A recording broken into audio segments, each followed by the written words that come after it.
ইস রে। আচ্ছা গিন্নি, গিন্নি, হ্যাঁ বউ। আচ্ছা একটা কথা বলো তো, বিয়ের আগে তোমার মা তোমাকে কি রান্না করা শিখায় নেই? কেন, কি হয়েছে? আমার মা আবার কি করলো? হ্যাঁ, তাজা তাজা সবজি নিয়ে আসি, তবুও কেন সবজির টেস্ট হয় না?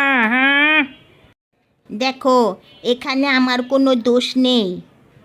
সরকার এখন এখানে সেখানে গ্রামগঞ্জে মাঠে ঘাটে পাবলিক টয়লেট তৈরি করে দিচ্ছে। তাই গ্রামে মানুষ মাঠে ঘাটে এখানে আর পায়খানা এখানে সেখানে পায়খানা করে না। তাই সবজির টেস্ট আগের মতো তুমি পাও না। হ্যাঁ, বলে কি?